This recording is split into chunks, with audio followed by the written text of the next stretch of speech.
Good evening to all of you. uh, in the COVID-19 pandemic, we are not supposed to continue our academics in the college. So, our university, Bikaner Technical University, has taken an initiative of e-lectures designed by various academicians to deliver you the best in this regard. In the continuation of this,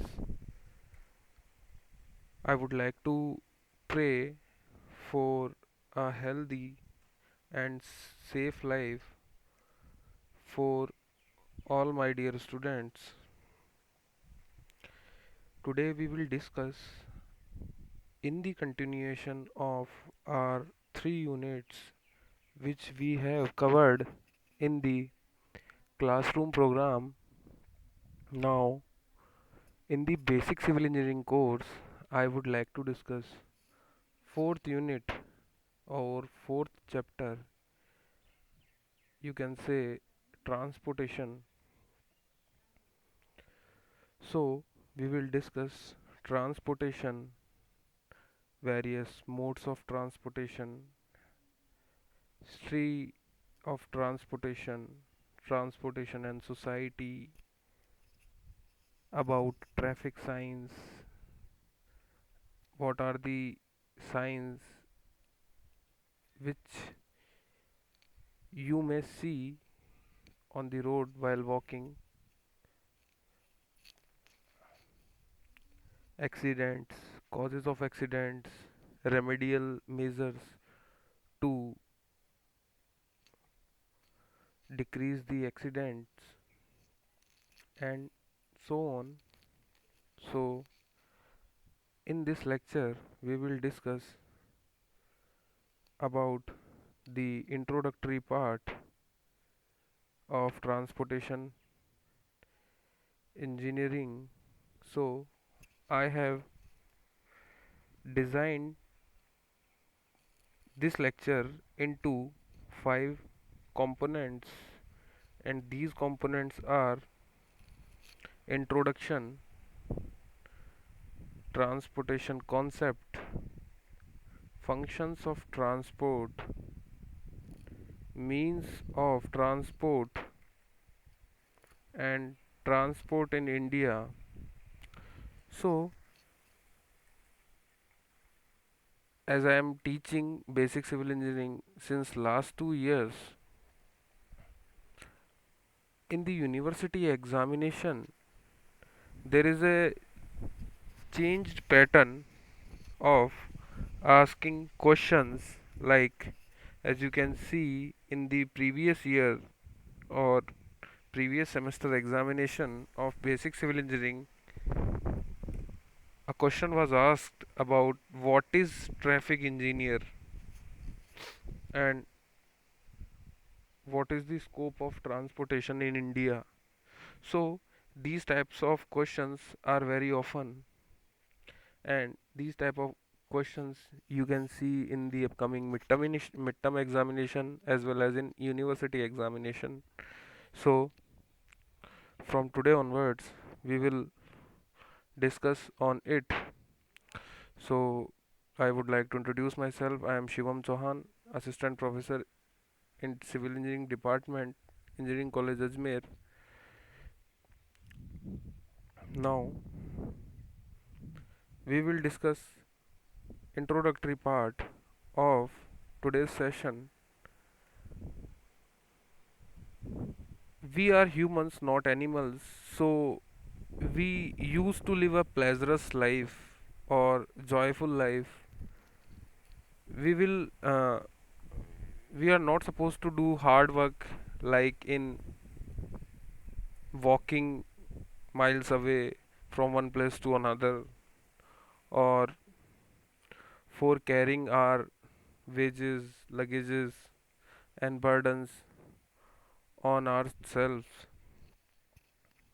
So we need a system by which we can shift from one place to another place very effectively, very efficiently.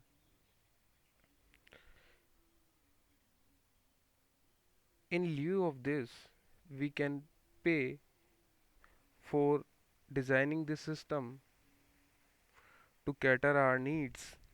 So, from the very beginning in the history has revealed an urge for mobility leading to measure a society's progress. So, as you can see in the first line of this introductory part, any society and its progress mainly depend on the mobility or mobilization. As you can see, it is nothing but the displacement of one person from one place to another place, or transportation of one good to another good from one place to another place. So, this sensitivity created a transport history of civilization.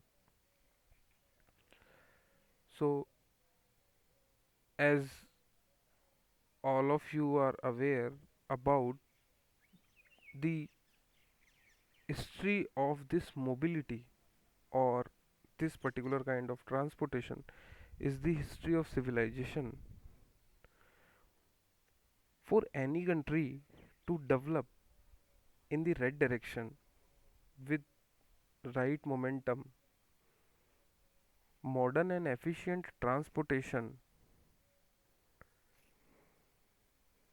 is a very basic infrastructure need. So here you can note this line that modern and efficient transportation is a basic infrastructure for a developed country. Also, it has been seen throughout the history of any nation that a proper, extensive, and efficient road transport has played a major role. So, here all of you are thinking about why would I pick a term only road transportation, not air transportation or not railways transportation. So, this is the keyword of today's lecture. What thing made me to pick this word road transportation in the today's lecture in this very particular PDF also a major role, because road is accessible to all. If you are inland natives at a very particular place, you can see this is the common mode to connect one place to another very easily. So I hope you will able to understand about the term road transportation. Transporters perform one of the most important activities at every stage of advanced civilization. Why? Because roads are the veins and arteries of a nation. Similarly, in a human body, veins and arteries are important to displace blood from one place to another. Similarly, roads are the arteries of a nation. So we will discuss this lecture into upcoming lectures or videos. Thank you.